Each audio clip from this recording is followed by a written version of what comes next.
¿Preparados para un viaje artístico? Por un viaje por cuadros famosos, pero que a lo mejor no los habíamos visto con los mismos ojos. Bueno, ante todo, daros las gracias por estar aquí, por compartir estos momentos, dar las gracias, como no, pues siempre a la Asociación Espírita Madrileña, que siempre tan amablemente me invitan más o menos cada 4 o 5 meses, y yo siempre encantado de estar aquí con vosotros, porque yo creo que es una buena justificación, un buen motivo para volvernos a ver y sobre todo pues para eso, compartir momentos mágicos y en este caso también momentos artísticos, pero ojo, también momentos misteriosos y esotéricos, porque los cuadros que he traído, que es mi selección particular, hay muchísimos como os podéis imaginar, pero he tenido que seleccionar aquellos que eran representativos de distintas tendencias y de los que normalmente, si no tienes el ojo preparado, tienes el arte de la mirada bien adiestrada, pues pueden pasar desapercibidos muchísimos detalles, y muchísimos detalles que el pintor los dejó expresamente expuestos para aquel que supiera ver, o también se podría decir para aquel que tenga oídos para entender. Con lo cual estamos hablando siempre de ese mundo simbólico que a mí tanto me apasiona y que creo que también a vosotros, para adentrarnos, y creo que todos lo veis bien, ¿no? Es importante que veáis la pantalla, es importante que veáis estas imágenes, porque este viaje es fundamental que sea visual y también auditivo, evidentemente, pero visual, para que comprendáis los elementos que quiero ir transmitiendo. Por ejemplo, el hortelano. ¿Algún o alguna voluntaria que quiera decir quién es este pintor? ¿No lo conocéis? ¿No podéis identificar un pintor milanés famoso del siglo XVI que fue pintor de cámara de la corte de Rodolfo II? No sé, ¿qué más pistas daros? También inventó autómatas, fue pues un personaje tipo Leonardo da Vinci, pero en este caso en la corte de Rodolfo II, junto con otros grandes personajes también de la magia y de la alquimia de aquel momento. Me estoy refiriendo a Giuseppe Arcimboldo. Giuseppe Arcimboldo se caracteriza porque, aparte de pintor, fue muchísimas cosas, como digo, porque él ideaba esas fiestas ampulosas para que nada pasara desapercibido en esa corte majestuosa. Rodolfo II era el nieto de Carlos I de España, el quinto de Alemania, con lo cual estamos hablando de alguien muy involucrado dentro de la nobleza real de Europa, ¿eh? Solo de Rodolfo II se podría decir muchas cosas, pero bueno, Arcimboldo le dio por hacer retratos y bodegones. Esto que veis aquí, en principio es un bodegón, ¿no? Creo que es fácil. Pero claro, en Arcimboldo nada es casual, como digo. ¿Y si le diéramos la vuelta? Ahí veis la imagen original que os puse y tachán, ¿qué aparece cuando le damos la vuelta? Un rostro. ¿Habéis visto? Con sombrero. Y además con sombrero, claro. Lo que era el tiesto ahora se ha convertido en el sombrero. Este era el arte y la magia y sobre todo pues el genio que tenía Giuseppe Arcimboldo para hacer este tipo de retratos. Que tú veías una cosa aparentemente, pero había otra detrás. Por ejemplo, otro cesto de frutas, además a él le gustaban mucho las frutas, las flores, en fin, todo tipo de elementos vegetales, porque para él era algo más. Con eso se podría construir todo un rostro o transmitir un mensaje. Tiene bastantes cuadros, por desgracia muchos se han perdido, y algunos se conservan, donde veis claramente lo que sería un jarroncito sin más, y sin embargo aparece otra cosa, incluso el retrato que le hizo a Rodolfo II, y a pesar de todo Rodolfo II no la ejecutó, no le cortó la cabeza cuando hace una cosa de este tipo, porque le está representando como Vertumo. Vertumo era un dios etrusco que luego adoptan en la mitología romana y era un dios de la fertilidad, es decir, que está representado de esta manera. En el fondo le estaba poniendo los atributos de la prosperidad, de que su reinado iba a ser fértil como las frutas, como los vegetales. ¿Veis un poco el simbolismo? Por lo tanto, el emperador Rodolfo II estaba súper encantado de que lo hubieran representado de esta manera, con cerezas, con zanahorias y con nabos. Siempre los nabos puestos en la superficie más visible, a saber luego otro tipo de connotaciones que podría haber tenido sexuales. Pero fijaros, otro, ¿qué veis ahí? Las 4 estaciones, ¿no? Es algo sorprendente porque veis que todo está hecho con elementos vegetales en función de la estación. ¿De acuerdo? Vamos a ver si tenemos por aquí. Si os dijera la primavera, ¿cuál sería la primavera de estos 4 cuadros que veis aquí? Este. Efectivamente. Ves que es una especie de jovencilla, mujer joven, muy florida, con todo tipo de adornos vegetales, en toda parte de su cuerpo, para representar lo florido de la primavera. Perfecto. Si dijéramos, bueno, el invierno, yo creo que está claro, ¿no? Ahí no tiene dudas. Pero si os dijera el otoño, de los 2 que hay abajo, ¿cuál sería? Este. ¿Pero por qué este? Por las uvas. Claro, efectivamente, fijaros, que estamos en las uvas. Tiene una seta de oreja. Es decir, que estamos hablando también de la época de la recolección de cada uno de los elementos. En la parte esta, estamos hablando ya del verano, que son los frutos que hay, ¿no? Todo tipo pues, de melocotones, de ciruelas, en fin, todo lo que eran los frutos de árboles frutales o vegetales.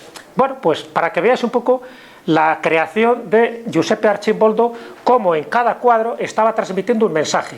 Por cierto, el de la primavera es el único que se conserva en España, todos los demás están en otro tipo de colecciones europeas.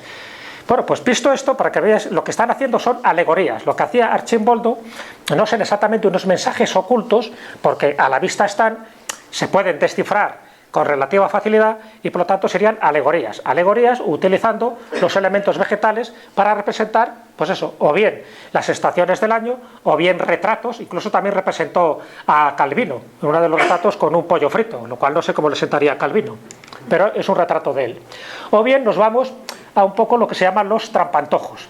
No sé si habéis estado alguna vez en el Parque del Capricho de Madrid. Si no habéis estado, inmediatamente tenéis que ir porque es uno de los parques más bonitos que hay, no solo en Madrid, sino en España. Es un poco lo que se llaman los parques herméticos, es decir, que se construyeron no solo para solaz de los condes y de los duques del momento, y sobre todo la duquesa de Osuna, que fue la que instituyó un poco la costumbre de crear este recinto separado del Madrid de la época, y estamos hablando del siglo XVIII, sino que también estaba lleno de elementos, también vamos a llamarle mágicos, y uno de ellos era el trampantojo. Claro, cuando tú vas por allí, es como una especie de microcosmos, el Parque del Capricho, hay un poco de todo. Es decir, tienes en la casa del labriego todo para jugar, para jugar ella, sus damas, sus cortesanos y el que fuera menester. Y tenía una ermita. Entonces la ermita, para intentar que sea vetusta, que fuera antigua, se hizo un trampantojo. Esto es una pintura intentando representar una ermita medieval, pero evidentemente es del siglo XVIII. Y hay también un canal de agua donde con una góndola pues iban con música de fondo, iban haciendo su paseo matinal, donde os podéis imaginar lleno de lujo, de bebidas, de comidas, y luego terminaba en la sala de baile. Pero antes estaba el embarcadero, y el embarcadero también pusieron un trampantojo. ¿Ves? Esto está totalmente pintado, intentando rememorar cortinas venecianas de la época. Bueno, pues eso es interesante porque los trampantojos, la propia palabra lo dice, es una trampa para el ojo. Lo que se busca, muchos pintores utilizaron este recurso y se sigue utilizando actualmente para engañar al ojo, para que te dé una sensación de profundidad, que te dé una sensación de que algo está ahí y no está ahí. Algo que tú consideras que tiene 3 dimensiones y sin embargo solo tiene 2. Y hay uno de los cuadros que para mí es el favorito dentro de los trampantojos, porque es un cuadro de alguien que se sale del cuadro. ¿Qué es este? ¿Qué os parece? ¡Qué maravilla! Una maravilla, sí. Además, el título ya es bastante significativo, ¿no? Huyendo de la crítica. Es decir, antes de que le despedacen la crítica pues diciendo, fíjate, vaya cuadro que ha hecho este niño, en fin, el cuello lo tiene, él se sale del cuadro como diciendo, a mí no me toquéis, yo no quiero saber nada de vosotros, me largo porque yo no formo parte de este cuadro. ¿Veis? Está rompiendo un poco lo que es el espacio de las 2 dimensiones. Está intentando salir del cuadro. Eso sería un caso de trampantojo de un pintor catalán que era Pere Borrell. Bueno, esto es muy curioso porque aquí entraríamos en otra modalidad de ese tipo de mensajes ocultos que nos quiere transmitir, ¿no? Es un poco como que nos está ya hablando el propio cuadro, nos está dando un mensaje. Yo huyo de la crítica y de los comentarios que me podáis hacer y salgo de la forma que sale. Eso es muy llamativo. Veréis que hay muchísimos más cuadros trampantojos que no he traído aquí a relucir, pero que estarían siempre en esa misma dinámica. Es decir, vamos a intentar engañar al ojo, y ojo, y nunca mejor dicho, yo he visto catedrales con cúpulas, que parece que son cúpulas de verdad, es decir, que tienen esa profundidad, y luego son techos totalmente planos, pero la sensación que da es que estás viendo una cúpula hecha pues al estilo de Brunelleschi, lo cual, para que veáis el arte, ¿no?, que tenían estos artistas. Muy bien, pues nos vamos a uno de los cuadros famosos, que a lo mejor habéis visto, posiblemente en algún libro, que son los embajadores de Hans Holbein. Bueno, fijaros un poco en los detalles. Este cuadro entraría dentro de una denominación genérica que llamaríamos las vanitas. Vanita sería la vanidad. ¿Por qué digo eso? Porque lo que está reflejando este cuadro, aquí estamos viendo al embajador de Francia en Inglaterra y aquí estamos viendo al obispo Laver. Es decir, estamos hablando de dos personajes que están representando, uno, un poco el poder civil y el otro el poder eclesiástico, ¿de acuerdo? Pero fijaros, ¿qué es lo que tienen aquí?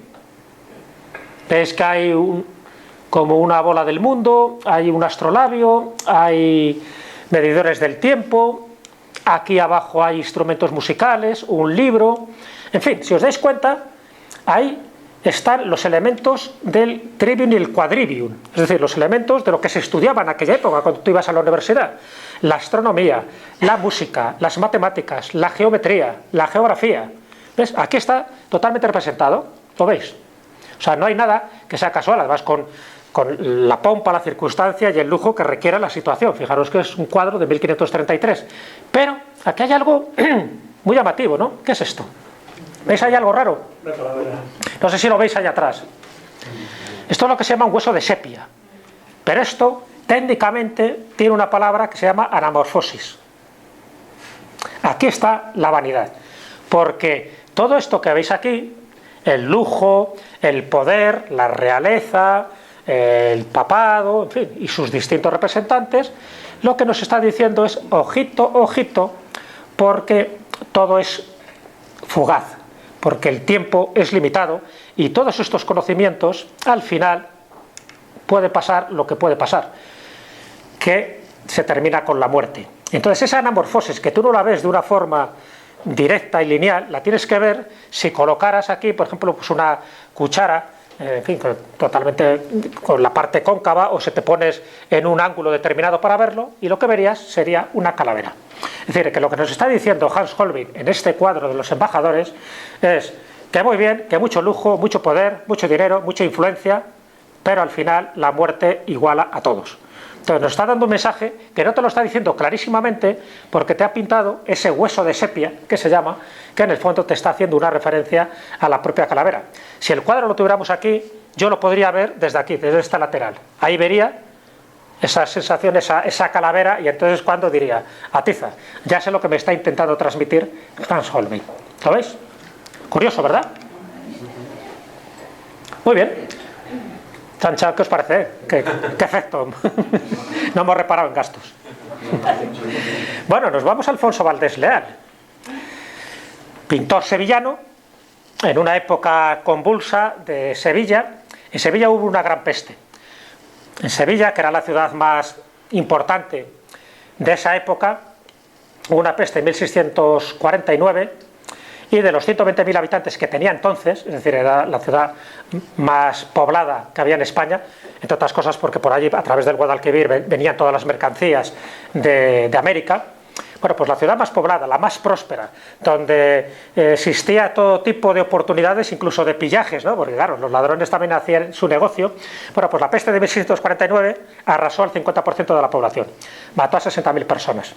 Eso fue como un aldabonazo, como diciendo: cuidado, muy bonito todo lo que estamos obteniendo aquí en Sevilla, pero llega una enfermedad de estas, llega una pandemia y nos arrasa. Bueno, pues uno de los personajes que había en aquella época era Juan de Mañara. Juan de Mañara es un poco el prototipo literario de Don Juan Tenorio. Es en el que se inspira, pues os podéis imaginar, José Zorrilla, y en el que se inspira también otros autores para representar al Don Juan español.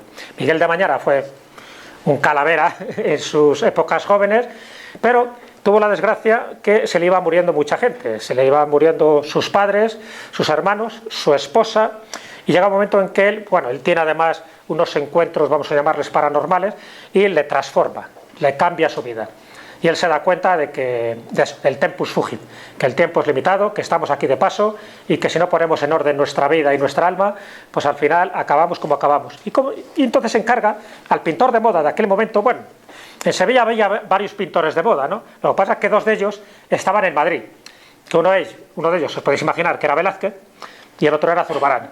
Y los que estaban en Sevilla era Murillo y luego estaba Alfonso Bas del Leal. Murillo cobraba mucho, ya era muy famoso. Entonces Juan de Mañara, cuando él crea el Hospital de la Caridad de Sevilla, un hospital que actualmente se puede ver, cuando él se transforma, cuando él cambia un poco la púrpura por los hábitos religiosos, ¿no? Porque él se hace hermano de esa misma cofradía, de ese hospital para menesterosos que él mismo creó, porque con el dinero que él tenía, porque tenía mucho dinero, dijo, bueno, pues todos aquellos que mueran sin tener una sepultura digna o que necesiten un mendrugo de pan, dice, yo les voy a ayudar. Y entonces crea ese Hospital de la Caridad en Sevilla. Y encarga a Valdés Leal dos cuadros que están en el sotocoro de este hospital, de la iglesia del hospital, de los más macabros que yo conozco. De hecho, los llaman los jeroglíficos de las postrimerías. ¿Por qué? Porque lo que intentan indicar con estos cuadros, fijaros ya el título, ¿no? Finis Gloria Mundi, el fin de la gloria del mundo. Fijaros lo que está aquí representado. Es una escena muy tétrica. Veis que hay una balanza donde se está, bueno, pues sopesando una serie de elementos. En un sitio los pecados y en otro las virtudes. En un sitio pone ni más y en el otro pone ni menos. Ni más ni menos. Y aquí veis que hay dos muertos. Uno es un obispo, fijaros, y otro es un caballero de Calatrava. Lo sabemos por la cruz de Calatrava.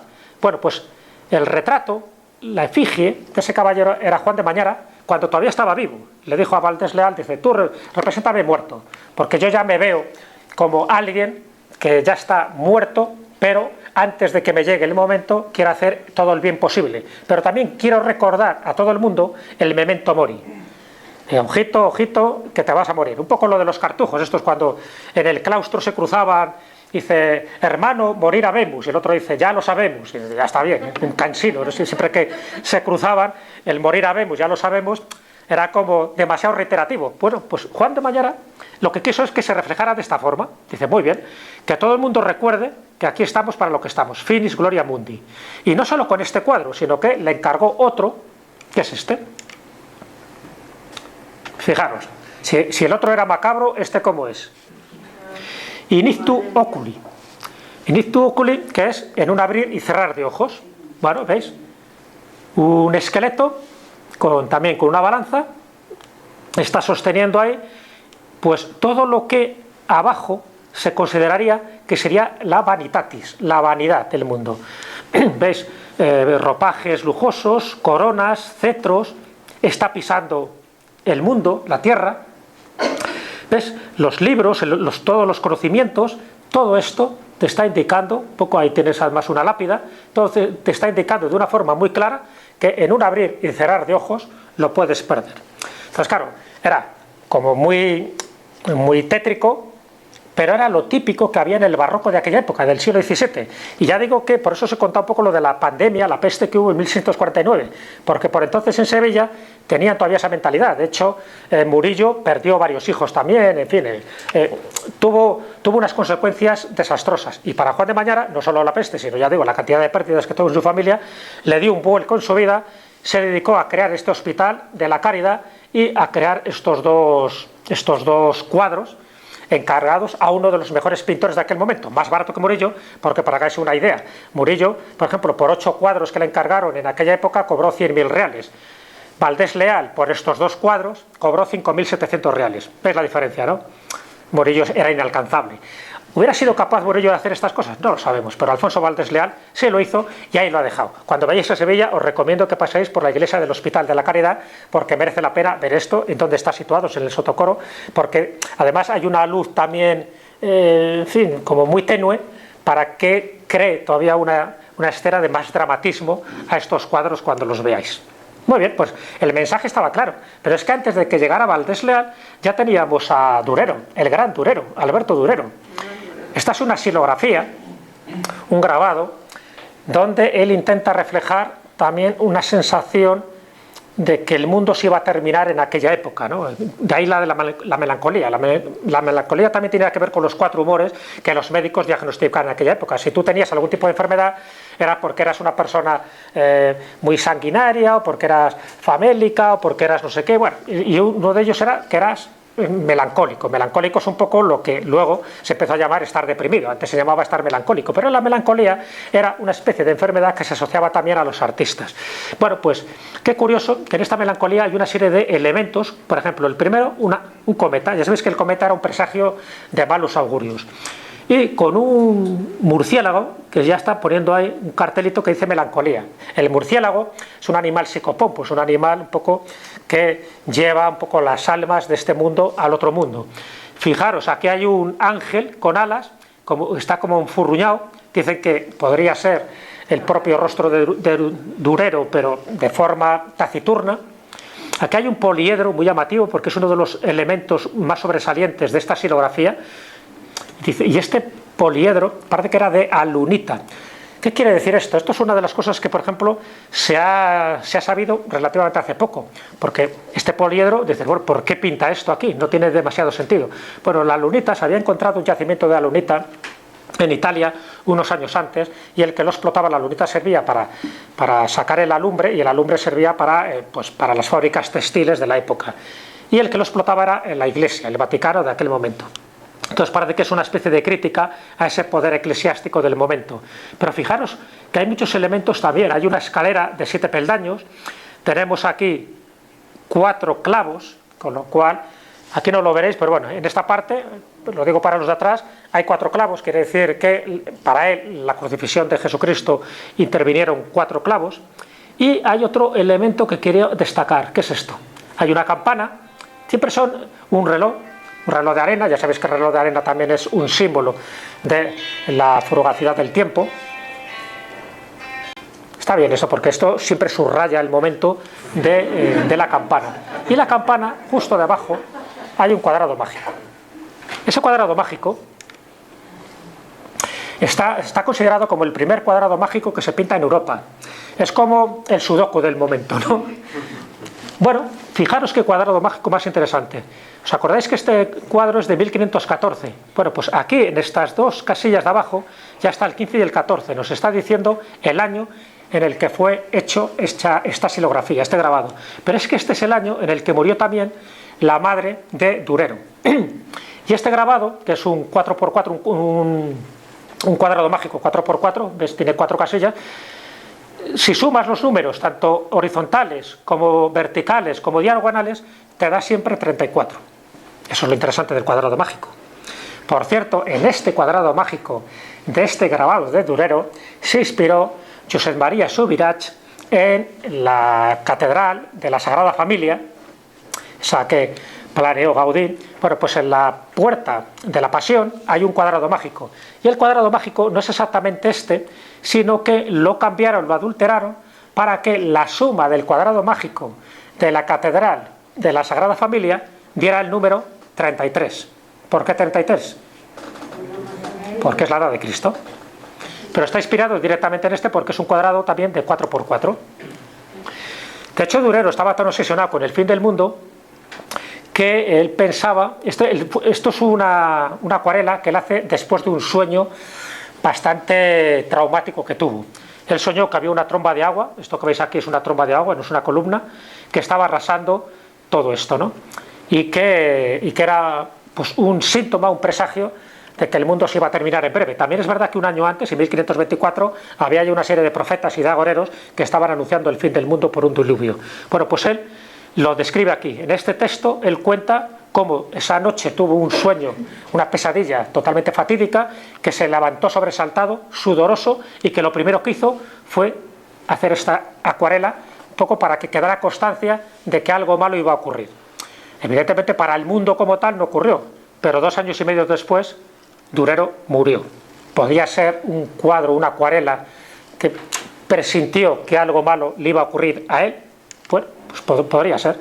Y fijaros, en aquella época era muy habitual que cuando tú hacías un retrato de alguien influyente, y este Johannes Kleberger era influyente, se le colocara un cierto elemento simbólico de protección. Yo no sé si en este cuadro estáis viendo algo diferente, que sería ese elemento apotropaico, ese elemento de protección. ¿Ves? Este era un comerciante alemán que vivió en Lyon durante prácticamente toda su vida en Francia. De hecho, está considerado como el valido del rey Francisco I. Y bueno, pues era una persona rica, influyente, y encarga un retrato a Durero, que era el retratista mayor que había en aquella época. Si tú tenías dinero, aquí se lo encargabas al mejor pintor. Y Durero lo hace. Muy bien. Pero le dice, cuidado, este cuadro tiene que ser algo especial. No solo está mi retrato, sino que tiene que ser un cuadro de protección. Este hombre, su signo zodiacal era Leo, y aquí, chan chan, le mete un elemento de protección, que casi pasa desapercibido, porque este es su escudo, el escudo de armas. Esto tiene que ver con un elemento mitológico, pero incluye un elemento de protección relativo a su signo zodiacal Leo. Lo voy a poner más amplio. Sol incorde leonis. El corazón del león está protegido por el sol. Este es el símbolo de Leo, ¿vale? Y fijaros que hay 6 luminarias. Entonces, esto que lo vimos en el cuadro anterior, os lo voy a poner otra vez para que lo veáis. ¿Ves? He ampliado este trocito de aquí, ¿lo veis? Entonces, fijaros, este detalle que puede pasar desapercibido es un elemento talismánico, es un elemento de protección, porque Kleberger era del signo Leo, la estrella más brillante de la constelación de Leo es Regulus, y lo que está haciendo es que su símbolo, que es Leo, está protegido por el sol, por distintos soles, es decir, por distintas luminarias, y eso es un anticipo de prosperidad, de gloria, de triunfo. Es decir, le está colocando un elemento que, por cierto, está basado en las obras de la oculta filosofía, por ejemplo, de los distintos autores esotéricos de aquella época, del siglo XVI, para protegerle.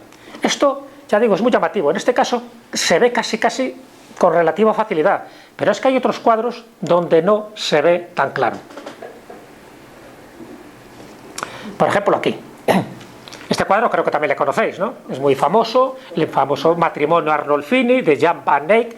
En fin, es el clásico cuadro que tiene todos los elementos de la escuela holandesa de aquel momento. Es decir, estamos hablando de un cuadro muy detallista, con muchos elementos realistas, que lo que se busca es una naturalidad en todo lo que se hace. Es decir, aquí no se busca nada abstracto ni nada simbólico, sino muchos elementos, pero los elementos sí que tienen sus mensajes respectivos. Aquí vemos a Giovanni Arnolfini, que se está casando con su mujer. Bueno, perfecto. ¿Veis la mujer como tiene agachada la cabeza en una posición de sumisión? Tiene la mano colocada en el vientre, que parece que está abultado, lo cual parece indicar de que estaría embarazada. Hay un espejo aquí con 10 pequeños cuadritos que serían 10 figuras que corresponden al Vía Crucis. El Vía Crucis realmente tiene 14 figuras, pero en este caso son 10. Pero también como un elemento de protección. Veis que hay una lámpara con una luz encendida, un perro, que esto es uno de los perros belgas del momento, que era un grifón belga que se llamaba, pero que simboliza la fidelidad, que está justo a los pies. Veis aquí los zuecos del hombre, que están mirando para el exterior, y los zuecos de la mujer, que están justo debajo de la cama, como para decir qué parte del hogar le corresponde a cada uno de los miembros de esta escena. Todo lo que hay aquí, incluso el color verde, que es el color de la fertilidad, se supone que está encinta, el color rojo, el color de la pasión. No sé si veis aquí unas frutas. ¿Distinguís qué frutas son esas? O sea, son naranjas. Naranjas en aquella época, en el siglo XV, las naranjas era un elemento de lujo. Podían ser de la China o de cualquier parte, o podían ser de España. Pero en todo caso, el que tuviera naranjas, quiere decir que tenía dinero para poder comprarlas. Por lo tanto, el que se hayan pintado naranjas ahí está indicando de que este matrimonio tenía dinero. Hombre, y por supuesto, para contratar a Jan van Eyck que era el pintor de cámara del momento. Fijaros, una escena, un detalle de la lámpara. ¿Qué veis ahí? Solo una vela. Solo hay una vela encendida. ¿Ves? Ninguna otra tiene velas. Esta es la vela del amor, de la pasión. Como diciendo, cuidado, porque si esta vela se apaga, también la pasión se puede apagar y por lo tanto ese matrimonio duraría lo que dura. Y aquí tienes un autógrafo del propio pintor, de Jan van Eyck, que en latín dice Jan van Eyck estuvo aquí. Y luego te pone el año. Qué curioso. Y luego, en uno de los pomos que tiene la cama, aquí lo veis en detalle, está una santa. Se considera que puede ser, por el dragón que hay aquí abajo, que podría ser Santa Marta o Santa Margarita. En todo caso, una es la patrona de la fertilidad y la otra es la patrona de los partos, lo cual nos está indicando que efectivamente la mujer de Arnolfini está embarazada. ¿Veis cantidad de cosillas? Ahí tenéis el espejo, ¿os acordáis? Aquí estaría la lámpara, ahí arriba, aquí estaría la firma del pintor, Jan van Eyck estuvo aquí. El cuadro donde ya se ve no solo el matrimonio, veis que está el matrimonio aquí de espaldas y hay otros dos personajes enfrente. Uno de ellos, casi seguro, sería el pintor, que sería uno de los testigos. Y aquí esto es lo que se llamaban brujas, entonces, y estos son episodios del Vía Crucis. Lo que pasa es que solo hay 10, pero estos episodios sirven también de protección de la pareja. Y aquí tenéis, como veis, las naranjas que os comentaba al principio. Símbolo también de prosperidad y de gente de bien, ¿no? Pomposa. Mira, aquí veis con más claridad el espejo. Está lleno de detalles, claro. Acordaros que en esta escuela, la escuela flamenca, eran muy puntillistas a la hora de describir cualquier escenario, ¿no? Y entonces, evidentemente, Jan van Eyck quiso reflejar todo lo que componía una escena aparentemente cotidiana, que es el matrimonio, pero con todos los elementos de protección aprotopaicos para que ese matrimonio durara y que el hijo de ese matrimonio pues saliera de la mejor forma posible, con la mayor salud posible. Pues eso es lo que significa ese cuadro. Pero es que hay otro todavía mucho más famoso, que son las Meninas, que dirás, bueno, perfecto. Bueno, pues este cuadro, además de que es una obra maestra, también es un cuadro de protección. ¿Sabíais? ¿A quién estaría protegiendo este cuadro? ¿Quién es la protagonista? Efectivamente. Ahí veis que hay una escena donde está el pintor Velázquez, que por cierto tiene la Cruz de Santiago, porque le habían nombrado ya en esa época Caballero de Santiago, que por entonces era una de las mejores distinciones que tú podías obtener. Está el mastín, está las Meninas, que aquí las tienes, estas son las Meninas, está también Maribárbola, está Pertusato, que eran estos un poco los bufones que había. Bueno, pues una escena muy normal de aquel momento para reflejar lo que era la primera hija que tuvo Felipe IV. Aquí están Felipe IV y Mariana de Austria, ¿ves? Están en este espejo. Sabéis que hay otra copia que hizo el mismo Velázquez, pero en el espejo no quedan reflejados los monarcas. Y es Margarita, claro. En aquel momento era la primogénita y por lo tanto la heredera del trono. Y había que protegerla. Luego tuvo más hijos, ¿no? La reina. Pero en aquel momento había que protegerla. Aquí es muy jovencita. ¿Y cómo se la protege? Fijaros, aquí ya no se ve tan explícitamente. Aquí tenemos que ir a una obra de un ingeniero, que era Ángel del Campo francés, que escribió un libro sobre los secretos que tienen las Meninas, y gracias a él pues hemos ido descubriendo pues muchísimos de los elementos ocultos que tiene este cuadro. Y uno de los elementos ocultos que tiene este cuadro es que la disposición que tienen las figuras principales corresponde a una constelación del hemisferio norte, que es Corona Borealis. Ahí la tenéis. Si esa línea va pasando por los personajes principales, y Corona Borealis, la estrella principal que tiene de Corona Borealis es la estrella Margot, la estrella Margarita. Por lo tanto, efectivamente, es una composición donde en el centro está la estrella principal de la constelación de Corona Borealis para proteger a la infanta Margarita de cualquier mal que la pudiera sobrevenir. Evidentemente ya era la primogénita y la heredera hasta que nació un varón, claro, pero todavía no se sabía en ese momento, y aquí se está reflejando ese elemento astronómico, también astrológico y también de protección. Pero fijaros, también Ángel del Campo francés, este estudioso, este ingeniero, también dice que hay otra constelación, que si sumamos un poco también las cabezas de ciertos personajes, esta constelación sería la de Capricornio. Pero claro, el signo de Capricornio no lo tiene ni la infanta Margarita, no lo tiene Velázquez, no lo tiene el rey Felipe IV, pero sí lo tiene Mariana. Por entonces Mariana, antes de tener a su hija, ella tuvo 2 abortos. En fin, se pensaba que la cosa estaba complicada para la sucesión, entonces había que protegerla de alguna forma. Entonces, la reina sí que eres Capricornio, y justo este cuadro, fijaros un poco si hacemos ese círculo de lo que es la constelación de Capricornio, está protegiendo a los reyes. Y evidentemente la reina Mariana había que protegerla para que siguiera alumbrando a hijos y para que intentara dar el ansiado varón, que es lo que se esperaba en la corona de España o en cualquier corona europea de aquel momento.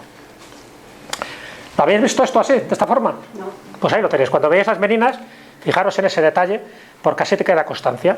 Y bueno, ya que estamos hablando de Velázquez, fijaros, este es otro de los hijos que nace posteriormente. ¿Os acordáis? La infanta Margarita es la primera, luego tiene otro hijo, se morían muy jóvenes, y cuando nace el príncipe Felipe el Próspero, aquí más o menos tiene 1 año, fijaros lo que tiene puesto aquí. Bueno, tiene su perrito, todos son amuletos de protección, porque estaban viendo de que sí, la infanta Margarita seguía viviendo, y de hecho vivió bastantes años, pero por fin un hijo varón, había que protegerle, con medallones, con campanillas, con amuletos, con todo tipo de elementos. Una protección que duró muy poco, porque a los 4 años la palmó. Pero no solo es en el caso de la corte de Felipe IV, también en la corte de otro de los Austrias, que era Felipe III, también en el caso, por ejemplo, este cuadro de Santiago Morán, que por cierto se le ha atribuido hace muy poco, porque se le atribuía antes a Pantoja de la Cruz, pues aquí lo tenéis. Fijaros, está la infanta Margarita Francisca, que tampoco duró mucho tiempo, pero fijaros todos los elementos que tiene. Aquí os he puesto la garra de tejón, que sería esta de aquí, la castaña, la esfera, el medallón relicario, la campanilla, el sonajero, aparte de la cruz cristiana. Todo este tipo de cosas, aquí tenéis la famosa campanilla, todo este tipo de cosas era para ahuyentar el mal de ojo, para ahuyentar los malos espíritus, para ahuyentar las enfermedades, y todos esos amuletos se le ponían a los niños. O sea que esto no es algo fantasioso, esto era real, para protegerles, porque se pensaban que en cualquier momento pues llegaba la parca y se quedaba así la descendencia. Si esto lo hacían los reyes, imaginaros lo que hacía el pueblo llano, y exactamente igual, lo que pasa es que no tenían tanto dinero para esto.